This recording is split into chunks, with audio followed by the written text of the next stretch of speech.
Bugun men pensionerlar uchun juda muhim, hatto ko'pchilikning oylik daromadiga bevosita ta'sir qiladigan masalani tushuntiraman.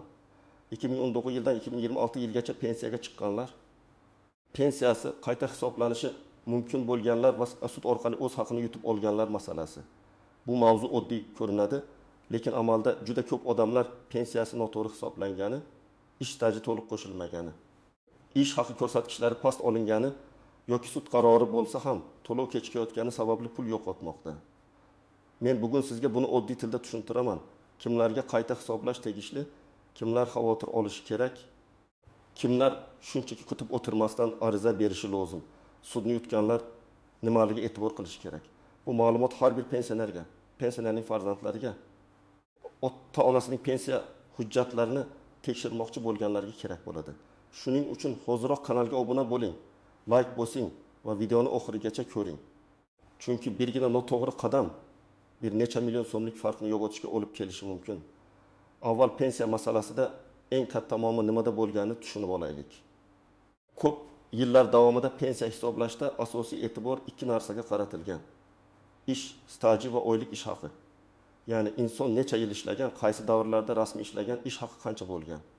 Tashkilotlar tomonidan badallar to'langanmi? Arxiv hujjatlari saqlanib qolganmi? Shular pensiya miqdoriga ta'sir qilgan. Ammo amalda ko'p holatlarda odam ishlagan, lekin hujjat topilmagan. Yoki odamning mehnat daftarchasida yozuv bor, lekin tashkilot tugatilgan, yoki arxivda ma'lumot bor, lekin ish haqi to'liq ko'rsatilmagan. Yana bir holat. Pensioner 2019, 2020, 2021 yoki undan keyingi yillarda pensiyaga chiqqan. Lekin keyinroq yangi hujjatlar topilgan. Masalan, 1990 yildan 1993 yilgacha ishlagan davri oldin hisobga olinmagan. Keyin arxivdan ma'lumotnoma chiqqan. Mana shunday vaziyatlarda pensiyani qayta hisoblash masalasi paydo bo'ladi. Oldin ko'pchilik shunday o'ylardi. Pensiya bir marta tayinlandimi, tamom, endi uni o'zgartirib bo'lmaydi. Bu noto'g'ri tushuncha. Pensiya tayinlangandan keyin ham agar yangi asosli hujjatlar chiqsa, agar xatolik aniqlansa, agar sud qarori bo'lsa, agar qonun bo'yicha qayta hisoblashga sabab bo'ladigan holat yuzaga kelsa, pensiya qayta hisoblanishi mumkin. Eng muhim masala shuki, bu qayta hisoblash qachondan boshlab qo'llanadi? Farq pul necha oy uchun to'lanadi va pensioner buni qanday talab qiladi? 2019 yildan 2026 yilgacha bo'lgan davr nega alohida tilga olinmoqda? Chunki aynan shu yillarda pensiya tizimida elektronlashuv, arxiv ma'lumotlarini tekshirish, ish staji va ish haqi bo'yicha hujjatlarni qayta ko'rib chiqish, sud amaliyoti va fuqarolarning murojaatlari ko'paydi. Ko'p pensionerlar shu davrda pensiyaga chiqdi yoki shu davrda o'z pensiyasini qayta hisoblatish uchun kurashdi. Ba'zilari pensiya jamg'armasiga ariza berdi, ba'zilari rad javobi oldi, ba'zilari esa sudga murojaat qilib yutdi. Men bu yerda bir narsani aniq aytaman. Har bir pensiya ishini alohida tekshirish kerak. Hammaga avtomatik pul beriladi degan gapga ishonmang. Kim 2019-2026 yilda pensiyaga chiqqan bo'lsa, hammasiga qayta hisoblanadi degan gap ham noto'g'ri. Lekin hech kimga qayta hisoblanmaydi degan gap ham noto'g'ri. To'g'ri javob shunday: agar pensiya tayinlashda hisobga olinmagan staj, hisobga olinmagan ish haqi, noto'g'ri koeffitsient, noto'g'ri davr tanlangan bo'lsa yoki sud qarori mavjud bo'lsa, qayta hisoblash talabi qo'yilishi mumkin. Birinchi navbatda 2019 yildan 2026 yilgacha pensiyaga chiqqan pensionerlar o'z hujjatlarini tekshirtirishi kerak. Ayniqsa pensiya miqdori kutilgandan ancha kam chiqqan bo'lsa, masalan, odam 35 yil ishlagan, lekin pensiyasi juda past. Yoki odam ko'p yil yuqori oylik olgan, lekin pensiya eng kam miqdorga yaqin. Bunday holatda savol tug'iladi: staj to'liq kiritildimi? Oyliklar to'g'ri olindimi? Ish haqi bo'yicha ma'lumotlar to'liq qabul qilindimi? Ikkinchi toifa: ish staji uzilib qolganlar. Masalan, ayol kishi 1995 yildan 1990 yilgacha tikuv fabrikasida ishlagan.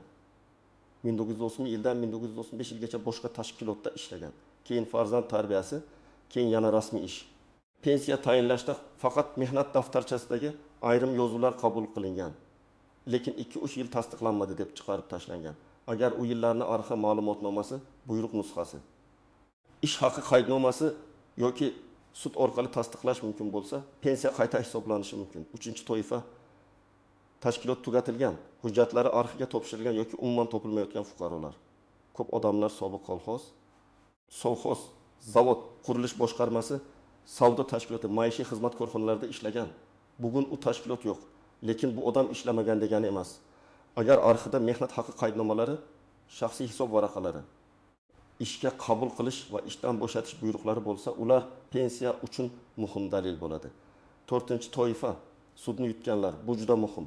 Ba'zi fuqarolar pensiya jamg'armasining rad javobidan keyin sudga murojaat qiladi. Sud fuqaroni haqli deb topadi va masalan, muayyan ish stajini pensiya tayinlashda hisobga olish, muayyan davrdagi ish haqini qabul qilish yoki pensiyani qayta hisoblash majburiyatini yuklaydi. Ana shunda savol paydo bo'ladi.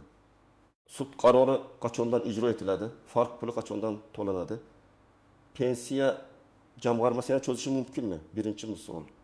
Hasan aka 2020 yilda yoshga doir pensiyaga chiqqan. Uning mehnat daftarchasida 34 yil ish staji bor. Lekin pensiya tayinlashda 29 yil qabul qilingan. Chunki 1992-1996 yillardagi korxona hujjatlari vaqtida topilmagan. Natijada pensiya miqdori aytaylik 2 million so'm o'rniga 1 million 700 ming so'm atrofida chiqqan. Keyin 2024 yilda arxidan ma'lumotnoma topildi va o'sha 5 yil tasdiqlandi. Bunday holatda Hasan aka pensiya jamg'armasiga ariza beradi, arxi ma'lumotnomasini qo'shadi va pensiyani qayta hisoblashni so'raydi. Agar hujjatlar qonuniy bo'lsa, pensiyasi oshishi mumkin. Farq puli masalasi esa ariza qachon berilgani, xatolik kim tomonidan bo'lgani va amaldagi tartibga qarab hal qilinadi. Ikkinchi misol. Malika opa 2019 yilda pensiyaga chiqqan. U 2007-2005 yillarda yaxshi oylik olgan, lekin pensiya tayinlashda boshqa pastroq davr olingan. Opa o'zi bu narsani tushunmagan, davlat o'zi hisoblaydi deb ishongan. Keyin farzandi hujjatlarni ko'rib, ish haqi ma'lumotnomasida yuqori oyliklar borligini aniqlagan. Agar pensiya hisoblash uchun foydaliroq davrni tanlash imkoniyati bo'lsa va oldin noto'g'ri yoki to'liq bo'lmagan ma'lumot asosida hisoblangan bo'lsa, qayta hisoblash talabi qo'yiladi. Bu yerda eng muhim narsa og'zaki gap emas, hujjat kerak. Uchinchi misol. Rustam aka 2020 yilda pensiyaga chiqqan, lekin 1980 yillardagi harbiy xizmat davri yoki maxsus sharoitdagi ish davri to'g'ri inobatga olinmagan. U baribir foydasi yo'q deb yuravergan. Aslida esa ayrim davrlar pensiya stajiga alohida tartibda qo'shilishi mumkin. Ayrim ishlar imtiyozli hisoblanishi mumkin.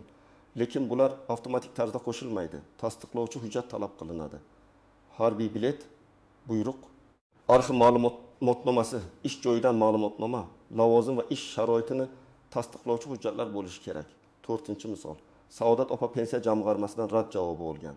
Sabab: mehnat daftarchasidagi yozuv noto'g'ri rasmiylashtirilgan deyilgan. Opa sudga murojaat qilgan. Guvohlar arxi ma'lumotlari boshqa hujjatlar asosida sud o'sha davrni ish staji sifatida tan olgan. Sud qarori kuchga kirgandan keyin pensiya jamg'armasi uni ijro qilishi shart. Bu yerda Saodat opa shunchaki qarorni qo'lida ushlab yurmasligi kerak. U ijro uchun ariza beradi, sud qarori nusxasini. Kuchga kirgani haqida belgi yoki ma'lumotni, shaxsiy hujjatlarni topshiradi va qayta hisoblashni talab qiladi. Kimlar xavotir olmasligi mumkin?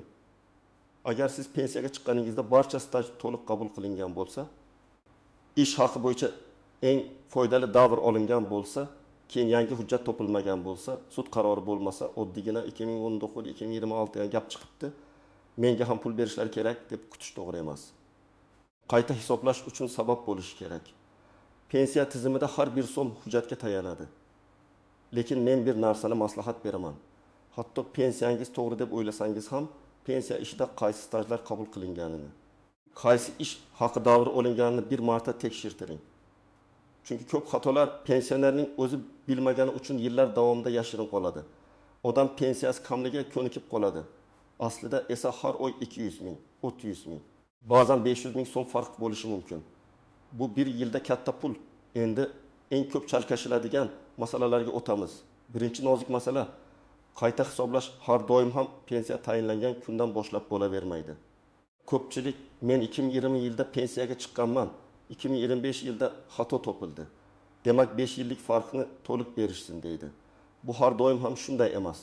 Agar pensioner yangi hujjatni keyin olib kelgan bo'lsa, farq puli ko'pincha ariza berilgan vaqtdan yoki qonunda belgilangan muddatdan kelib chiqib hisoblanadi.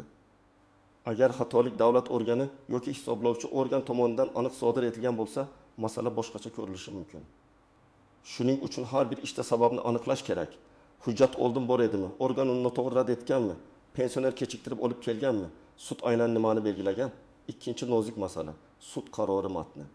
Sud qarorida ish staji tan olinsin deb yozilgan bo'lishi mumkin, lekin pensiya falon kundan qayta hisoblanib, farqi to'lansin deb aniq yozilmagan bo'lishi mumkin. Bunday holatda pensiya jamg'armasi stajni qo'shib, keyingi davr uchun qayta hisoblashni amalga oshirishi mumkin, lekin o'tgan davr farqi bo'yicha bahs yana paydo bo'ladi. Shuning uchun sudga murojaat qilayotganda davr talabini aniq yozish juda muhim, faqat stajni tan olish emas. Balki pensiyani qayta hisoblash, qaysi sanadan qayta hisoblash, farq summasini to'lash majburiyatini ham ko'rsatish kerak. Uchinchi nozik masala, mehnat daftarchasidagi yozuv hamma narsani hal qilmaydi. Mehnat daftarchasi asosiy hujjatlardan biri, lekin undagi yozuvda muhr yo'q. Sana noto'g'ri, buyruq raqam tushunarsiz, tashkilot nomi o'zgargan bo'lsa, qo'shimcha dalil so'ralishi mumkin. Pensioner bundan xafa bo'ladi.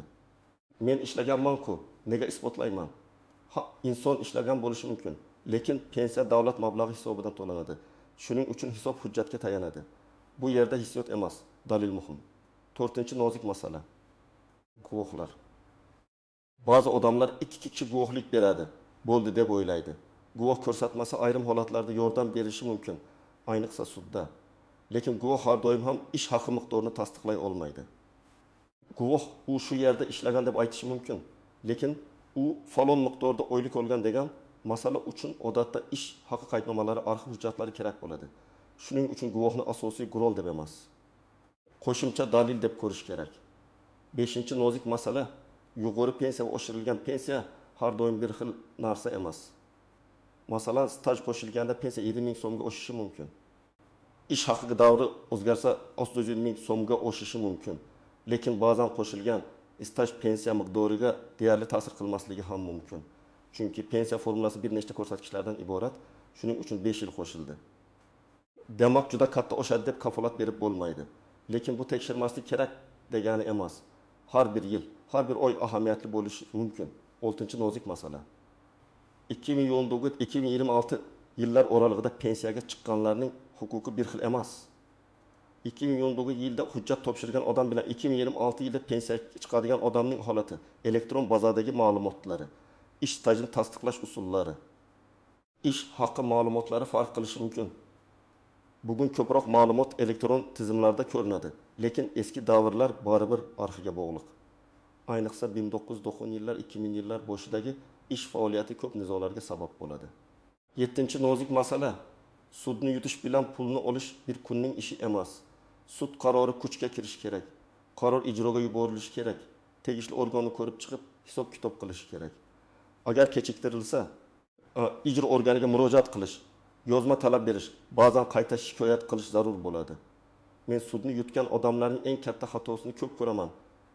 Ular qarorni oladi, lekin keyingi harakatni qilmaydi. Natijada oylar o'tadi. 8-chi nozik masala, og'zaki javoblarga ishonmang. Pensiya bo'limiga borasiz, xodim sizga tegishli emas, buning iloji yo'q, kutib turing, keyin keling deyishi mumkin. Balki u to'g'ri aytayotgandir, balki noto'g'ri. Lekin siz har doim yozma ariza berishga haqlisiz va yozma javob olishga haqlisiz. Yozma javob bo'lmasa, siz sudga ham, yuqori tashkilotga ham aniq asos bilan murojaat qila olmaysiz.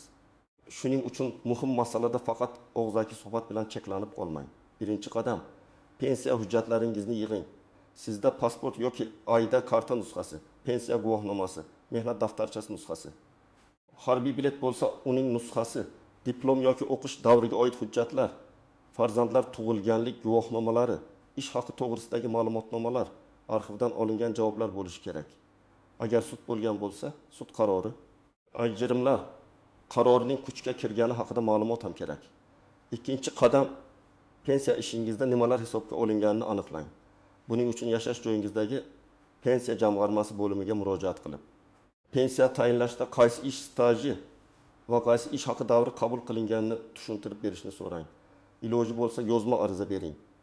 Arizada shunday mazmunda yozish mumkin: menga tayinlangan pensiya hisob kitobida qaysi ish davrlari stajga kiritilgani, qaysi davrlar kiritilmagani, ish haqi qaysi yillar bo'yicha olingani haqida yozma ma'lumot berishingizni so'rayman.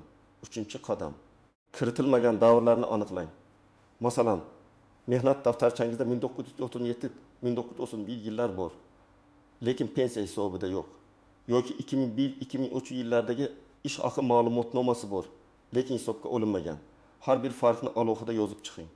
Menda 5 yil yetmayapti deb umumiy gapirmang. Aniq yozing. Qaysi tashkilot, qaysi lavozim, qaysi sana, qaysi hujjat bilan tasdiqlanadi. 4-qadam arxivga murojaat qiling.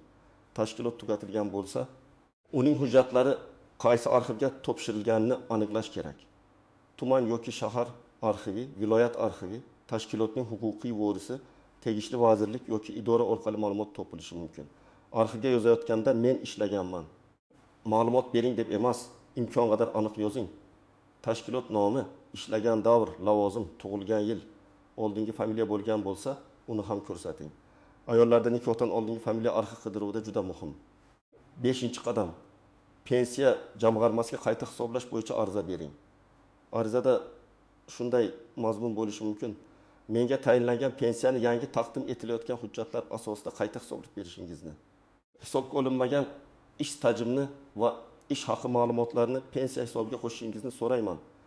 Arizaga barcha nusxalarni ilova qiling. Albatta arizangiz ro'yxatdan o'tganini tasdiqlovchi belgi, kirim raqami yoki elektron tasdiqni oling. Bu keyin juda kerak bo'ladi. 6-qadam. Rad javobi bo'lsa, uni yozma oling. Rad javobida sabab ko'rsatilishi kerak. Masalan, hujjat belgilangan tartibda rasmiylashtirilmagan. Arxiv ma'lumoti yetarli emas. Mazkur davr pensiya stajiga qo'shilmaydi kabi. Ana shu sababni ko'rmasdan turib, keyingi harakatni to'g'ri tanlab bo'lmaydi. Ba'zan rad javobi noto'g'ri bo'ladi. Ba'zan esa haqiqatdan ham hujjat yetishmaydi. Farqi katta. 7-qadam. Yuqori turuvchi organga yoki sudga murojaat qilishni o'ylang. Agar sizda dalillar yetarli bo'lsa, lekin pensiya jamg'armasi qabul qilmasa, ma'muriy sudga murojaat qilish mumkin. Da'vo talabini aniq yozish zarur.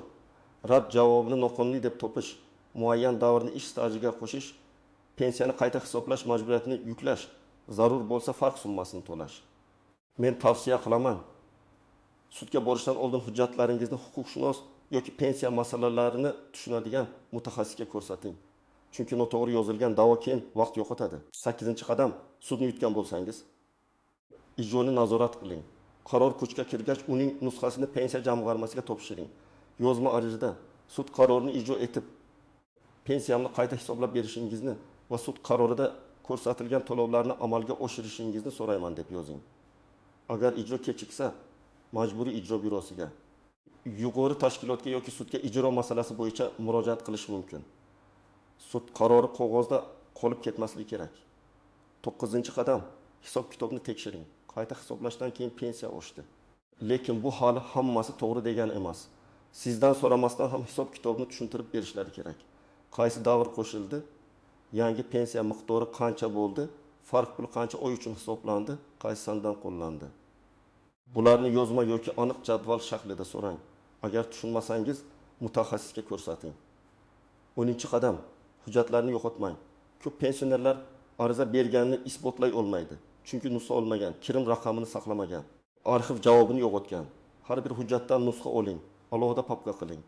Arizalar sanasi, javoblar sanasi, kim qabul qilgani, qaysi telefon orqali gaplashganingizgacha yozib boring. Pensiya ishi uzoq davom etsa, tartib sizni qutqaradi. Endi 2026 yilgacha pensiyaga chiqadiganlarga alohida aytaman. Agar siz hali pensiyaga chiqmagan bo'lsangiz, hozirdan tayyorlaning. Pensiya yoshiga yetganda shoshilib, hujjat yig'ish juda qiyin. Mehnat daftarchangizni tekshiring. Ish joylaringiz nomi to'g'ri yozilganmi? Ishga kirgan va chiqqan sanalar bormi? Muhrlar o'qiladimi? Familiya o'zgargan bo'lsa, bog'lovchi hujjatlar bormi? Bularni oldindan aniqlang. Arxivga murojaat qilish ba'zan bir necha hafta emas, bir necha oy davom etadi. Vaqtni yo'qotmang. Farzandlarga ham aytaman. Ota-onangiz pensiya masalasida hammasini tushunmasligi mumkin. Ular borib kelaman deydi. Og'zaki javob eshitadi va qaytadi. Siz yordam bering. Hujjatlarni tartiblang, arizani yozib bering, elektron murojaat yuboring, rad javobini o'qing. Ko'pincha pensionerlar o'z huquqini bilmagani uchun emas, hujjat ishidan charchagani uchun pulidan voz kechadi. Yana bir muhim maslahat. Ijtimoiy tarmoqlardagi shov-shuvli gaplarga ehtiyot bo'ling. 2019-2026 yillardagi barcha pensionerlarga falon milliondan beriladi. Sudga bormasangiz ham avtomatik tushadi. Faqat pasport bilan boring, pul olasiz degan gaplar ko'pincha noto'g'ri yoki yarim haqiqat bo'ladi. pensiya masalasi aniq hujjat, aniq norma va aniq hisob-kitob bilan hal qilinadi. Siz emotsiyaga emas, dalilga tayaning. Agar siz sudni yutgan bo'lsangiz, o'zingizni to'liq g'alaba qildim deb hisoblashdan oldin 3 narsani tekshiring. Birinchisi, qaror kuchga kirdimi? Ikkinchisi, qarorda pensiya jamg'armasiga aniq qanday majburiyat yuklangan? Uchinchisi, qaror ijroga qabul qilindimi va qayta hisob-kitob amalga oshirildimi? Agar qarorda faqat rad javobi noqonuniy deyilgan bo'lsa, keyingi bosqichda organ yana qayta ko'rib chiqishi mumkin. Agar qarorda pensiya qayta hisoblansin deyilgan bo'lsa, qayta hisoblash shart. Agar falon sanadan qayta hisoblansin deb aniq yozilgan bo'lsa, bu yanada kuchli. Shuning uchun sud jarayonida talablaringizni juda aniq qo'yish kerak edi. Agar qo'yilmagan bo'lsa, keyingi huquqiy yo'lni mutaxassis bilan ko'rib chiqish zarur. Ba'zan odam sudda stajni tan oldiradi. Lekin ish haqi bo'yicha hujjat yo'q bo'lgani uchun pensiya unchalik oshmaydi. Bu ham bo'lishi mumkin. Shuning uchun sudga kirishdan oldin maqsadni tushunish kerak. Men faqat stajni qo'shmoqchimanmi? Ish haqi miqdorini ham isbotlamoqchimanmi? Imtiyozli pensiya huquqini talab qilyapmanmi? Yoki oldingi yillar uchun farq pulini olmoqchimanmi? Har bir maqsadning dalili boshqacha. Bugungi mavzuning eng muhim mazmuni shunday. 2014-2026 yillarida pensiyaga chiqqan yoki chiqadigan fuqarolar, shuningdek sud orqali pensiya masalasida yutganlar o'z hujjatlarini jiddiy tekshirishi kerak. Qayta hisoblash hammaga avtomatik beriladigan sovg'a emas, lekin hujjat. Xatolik yoki sud qarori bo'lsa, bu real huquqdir. Ish staji, ish haqi, arxiv ma'lumotnomasi, mehnat daftarchasi, sud qarori va yozma arizalar bu jarayonda asosiy rol o'ynaydi. Men sizga maslahat beraman. Kutib o'tirmang. Og'zaki gaplarga ishonmang. Hujjatlaringizni yig'ing, yozma ariza bering. Rad javobi bo'lsa sababini oling. Zarur bo'lsa sudgacha boring. Har oygi pensiyadagi kichik farq ham yillar davomida katta mablag'ga aylanadi. Agar sizda 2019 yildan keyin pensiyaga chiqish, qayta hisoblash, sud qarori yoki arxiv hujjatlari bo'yicha tajribangiz bo'lsa, albatta izohlarda yozing. Sizning tajribangiz boshqa pensionerlarga yordam berishi mumkin. Videoni foydali deb bilsangiz, like bosing, kanalga obuna bo'ling va yaqinlaringizga yuboring. Chunki bu ma'lumot bugun sizga kerak bo'lmasa, ertaga ota-onangizga, qarindoshingizga yoki qo'shningizga juda kerak bo'lishi mumkin.